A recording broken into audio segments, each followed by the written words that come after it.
Coming off of the original Predator, Predator 2 was released a mere 3 years after the first, the shortest span of any movie in the Alien Predator series. Well, aside from AVP and Requiem, but we'll get to that series.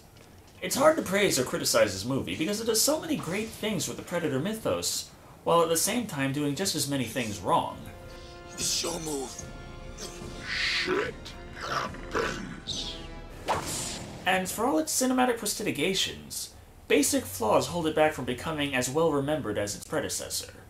Even when Predators, the third movie in the Predator series, was finally made, not only did the writers ignore the events from the AVP movies, but this one as well. The big thing that's strange to me is that this movie decided to put the Predator into a cop drama, along with all the cliches you've come to expect in that genre. I don't roll over anybody, especially the fans, without a goddamn good explanation! But that's not to say that Predator 2 is some forgotten embarrassment to this series. It brought a lot of things to the table that Predator fans take for granted now. So, without further ado, let's dive into the urban jungle and take to the hunt.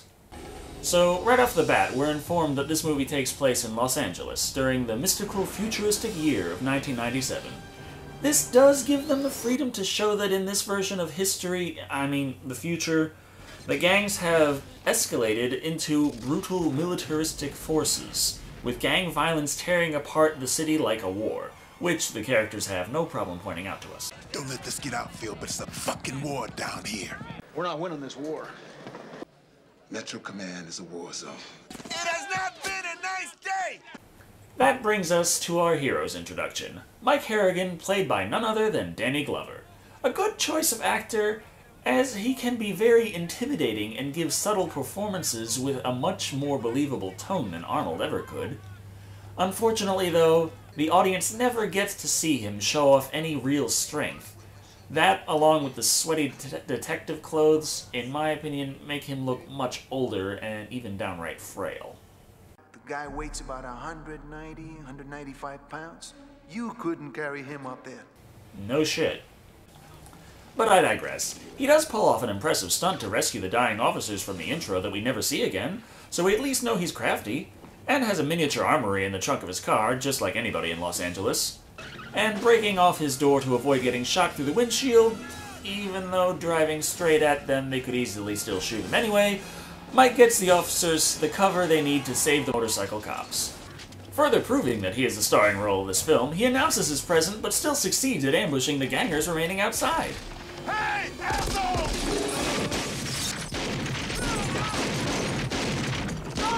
And, of course, amidst all this chaos, the officers receive clear orders to not engage in infiltration, but instead set up a secure perimeter.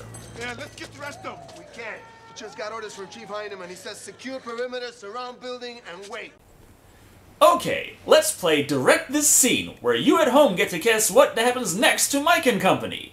Do they A. Follow orders preventing more people and police from becoming unnecessary casualties? B. Ignore orders entirely, going in guns blazing while not securing the area at all, leading to several unnecessary casualties that are forgotten moments later? Or C. Discover they are in the Matrix? Oh, hey! Can't let you in. Heineman's on his way here. Hey, Heineman can kiss my sweet ass. Come on! God damn it, go with him! If you guessed B, you're right! And will never pass the police academy. Upon entering, they find one of the drug lords shooting wildly. Oh, there goes Officer Bob. Oh well. Moving on, Mike follows him to the roof, where we get our first real reveal of the Predator, only 9 minutes and 55 seconds into the film.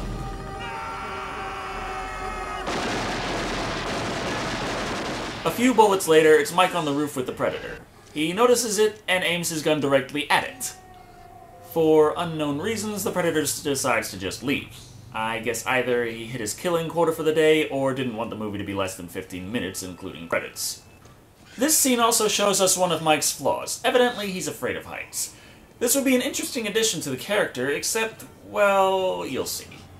The investigation inside continues, and they find the rest of the gangers were slaughtered with deadly precision. They've been cut to pieces. Must be the Jamaicans. This time, but where the hell did they go? But all that is cut short when the chief arrives, and is none too pleased with Mr. Harrigan's decision to ignore his commands. You're making me look bad. thought we had an understanding. I put my ass on the line to get you here. And all I expect is a little cooperation! I know we're supposed to side with Mike, but what about Officer Bob? Front floor officer down, what's back up? Chief doesn't even bring that up, so I think he went out of light on him. A busy transition later, we are introduced to the crew back at the precinct, including Jerry Lambert, played by Bill Paxton. You know Bill, of course, from Aliens. Here, he's playing the hotshot newbie on the team, but as it's Bill giving the performance, it's actually pretty enjoyable, and he looks like he's having a good time with it, too. You know what she said without missing a beat? No. She said, I stabbed that son of a bitch plenty of times. He never died on me before. Similar to Hudson in Aliens, Bill presents us with an impressive range of emotions on what is generally considered a one-dimensional character archetype. Here we are introduced to Gary Busey playing the role of Peter Keyes, the federal presence in the cop drama cliché lineup, and Gary does a good job presenting him as the douchebag you love to hate. Also, I'm not sure if it's intentional, but the name Peter Keyes is awfully similar to the Keys of Peter, as in St. Peter, as in the Pope and such. I'm not as high up on religion as I am on science, but it's interesting to see a man of his stature presented with a name that suggests things such as none on earth shall judge him, but I'm probably getting way off topic with this. We also spend more time getting to know other supporting characters, Danny and Leona. Danny is the longtime buddy of Mike, so, well, you know how that works in these kind of movies. It's actually presented really well here, though. Their friendship comes off very natural, which helps the feel of the movie a lot. Leona also shows off her character in that she doesn't take crap and is pretty tough for a female lead. Surprisingly, she is also not shown fawning over anyone or even mentioning a relationship, which helps depict her as a very independent woman. Overall, a very interesting character despite not having the big star role of this film. So, beyond fleshing out the roles, the main point of this scene is Mike welcoming Jerry into the team, with a few solemn words of wisdom. The door swings both ways. That's it.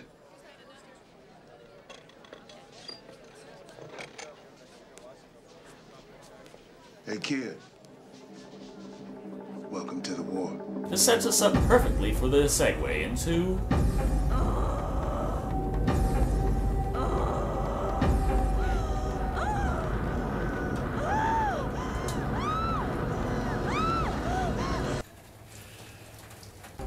Well, I guess the director, Mr. Hopkins, decided that if they were going to have an R rating, they were going to use it. I can have naked women in this movie! I want a naked woman! But the sex is violently interrupted by a group of the Jamaican Voodoo Posse. I hate when that kind of crap happens to me. But it turns out that having loud sex by a huge penthouse window must be a magnet for attention because we get another appearance by the Predator. And this time, we get to see him playing with all the new toys. He's got a ridiculously tight net launcher, razor-sharp projectiles, and the now famed combi stick. That alone, with the staple technologies he's carried over from the first film, make for an impressive arsenal, and we haven't even listed every new weapon at his disposal. The action is over fast, and we see that every news van in LA has arrived at the scene before the police, as Harrigan and his team pull up. We were going to go in there with our guide, but we were told on a radio transmission nobody goes in there under any circumstances at all. All units responding San Pedro and 5th Avenue, be advised. Federal officers will handle investigation. We didn't hear that. Let's go. What the hell is with this guy and not following orders? The first time, sure. You could argue that it was a time-sensitive situation and he got caught up in the moment. Hey, we let this bastard get dug in now. We'll have to level the building to get him out. Here, if he wasn't supposed to enter, why'd he show up in the first place? The investigation wasn't his, correct? Who the hell is running this precinct? Well, when the team enters, they find the Predator's trademark victims hanging around. The way the whole scene adds up clues the team into the idea that it's not either of the two big gangs' work. Shit, if the Colombians did all this, then why'd they leave their boss, Ramon, over there hanging tan and his girlfriend naked on the floor? Wasn't the Colombians. Our friend from the armory. Right. We got a new player in town. They spy one of the interesting trinkets just moments before. You know, you could have gotten up there a lot faster if you weren't dragging those spotlights up the stairs. Just saying. Peter and Mike exchange words in a none-too-friendly fashion. You got a big nose, and you're sticking it too far in my business. Now maybe you can hear this. The next time you cross me, you're gonna turn up missing. are you, Keys? The last person in the world you want to fuck with. Who the hell are you? The last person in the world you want to Never mind. The scene comes up to a close with Mike telling his old buddy Danny that even though they've seen plenty, they'll come by together later to have a closer look at the scene that has nothing to do with any investigation they're involved with. Take a good look at that room, okay? Hey, wait for me. So let's play round 2 of Direct This Scene. How will Danny handle the situation? Will he, A, wait up for Mike and investigate as a team as instructed? B, say fuck it and go home? Or C, head in alone and end up getting killed? Mike?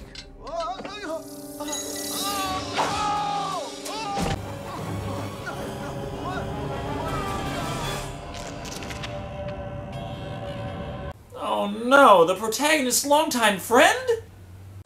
Captain, Danny and I came up together. 15 years on the fucking street. Whoever killed him is gonna pay.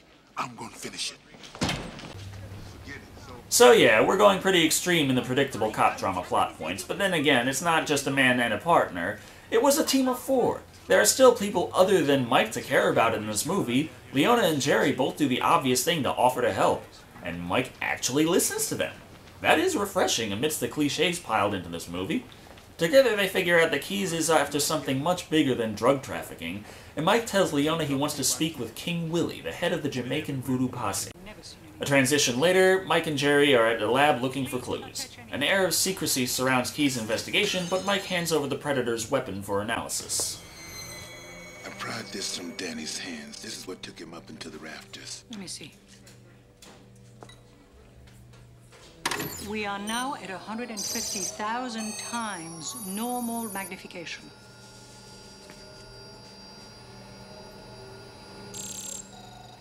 Astonishing. This material doesn't correspond to anything on the periodic table. What the hell do you mean it doesn't correspond to anything on the periodic table? The manner in which elements are classified and identified on the periodic table has been used to predict the existence of elements in the past. And the range is quite large. Where does it fit? You can get a good idea of its properties this way. So much for science fiction.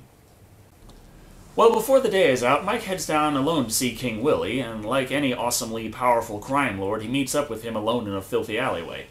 Willie's dialogue here is ominous, and helps to bring back the feeling of the indigenous stories from the first Predator about the demon that makes trophies of men. I don't know who he is, but I know where he is. The other side. What are you talking about?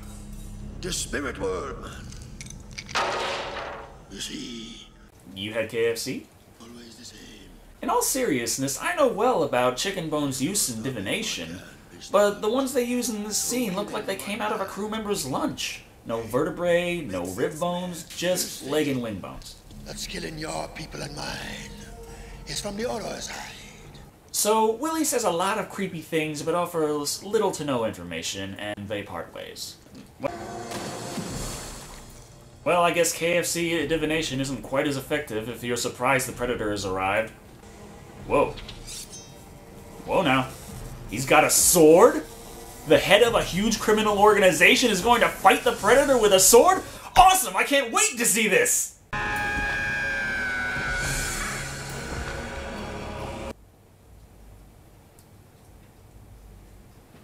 You know, this crap is really starting to annoy me.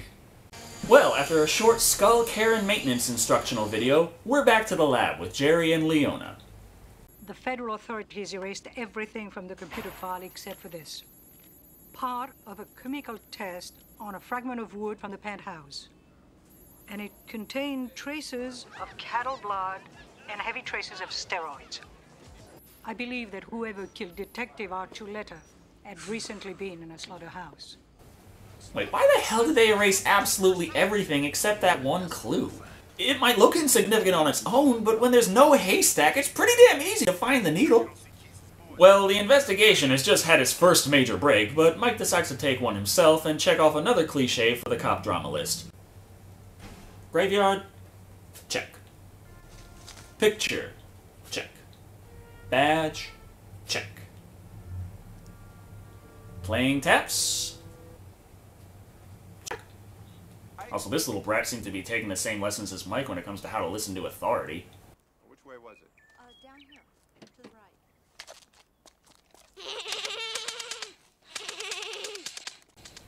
And manages to run into the Predator just about as quickly.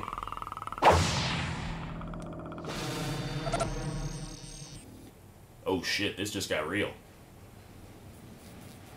Actually, the Predator takes the time to recognize the gun as a toy and deactivates his weapon. So that explains it. In the opening scene, Mike was pointing a Nerf gun at the Predator the whole time. Well, the kid does manage to teach the Predator one of its most terrifying lines. Want some candy? Great going, kid. Now all the Predator needs is a van with no windows. Well, it's time for Mike to head back, when suddenly... Why the hell would the Predator do that? Well, moving on, we find Jerry and Leona walking in the subway tram complaining about not being able to find a seat while walking by several vacant seats.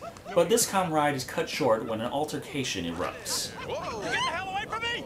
I know how to use this thing! You got a cab Don't make me use this thing! Please! Come on, bigger than yours! I'll take that.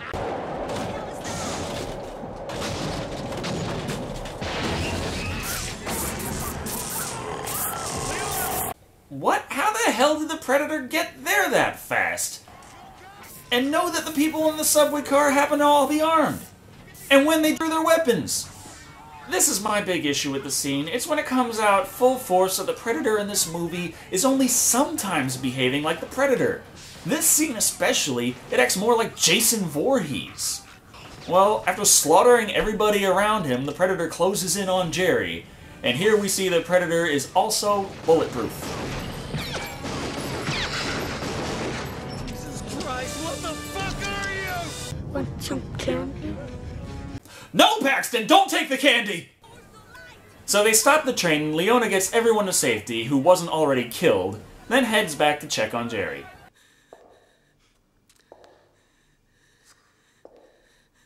Oh, God.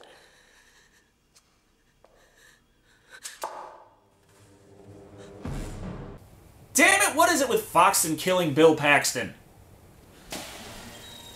And wouldn't you know it, the Predator goes after Leona too.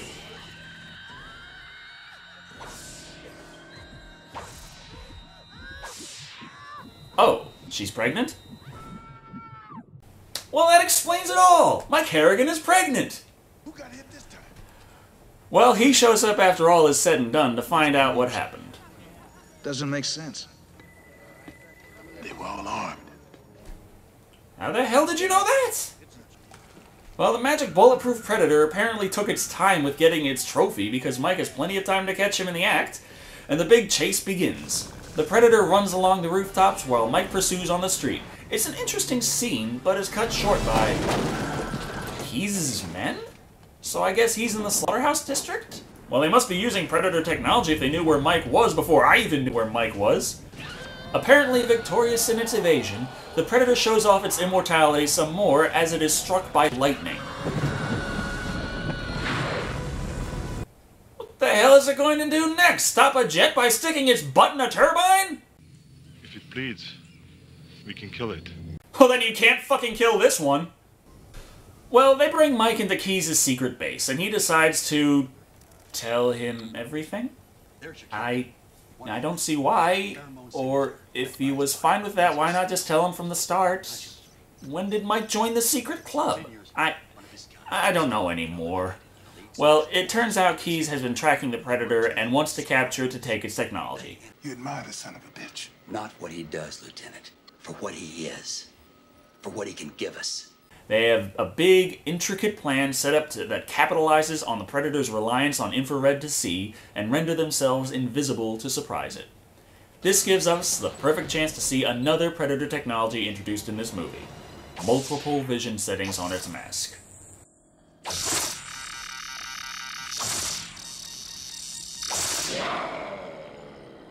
Well, so much for that plan. Mike notices the problem and escapes to go after the Predator. The Predator makes short work of the team and takes out Keyes with a no-look plasma blast. Okay, that was pretty awesome. Mike runs in to fight the Predator, and good for him, bullets work now!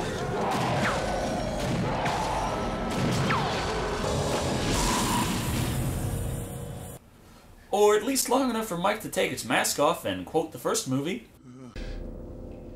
You are one ugly mother.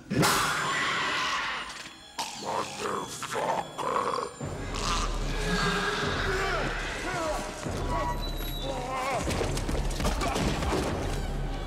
The Predator then shows its discontent for plastic guns, and...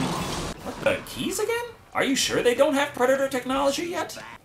Well, this gives us one of the more awesome Predator weapons, the Smart Disc.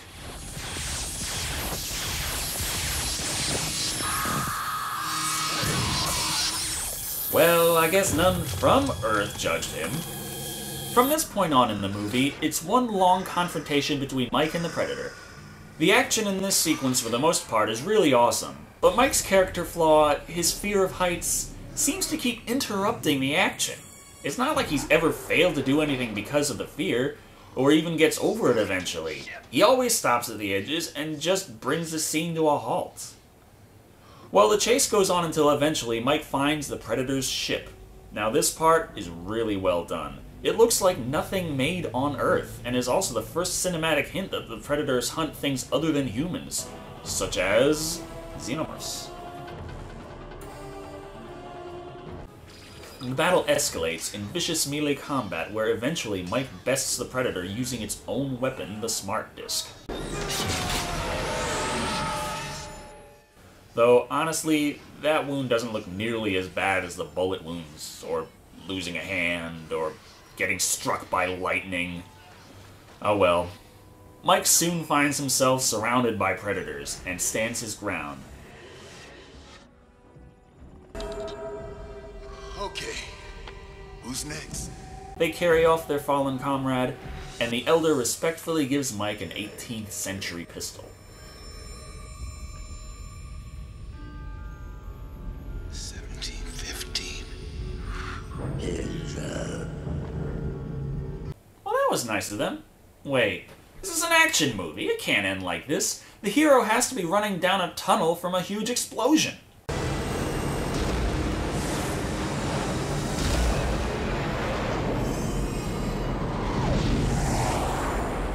Like that! Topped off with a pull away into the sky shot, and you've got your cliche action movie ending. So that's Predator 2. How does it compare to the first?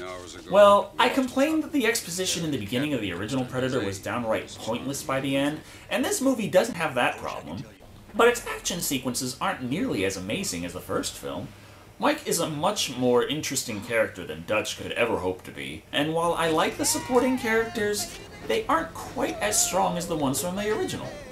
The biggest flaw by far, in my opinion, is the Predator itself.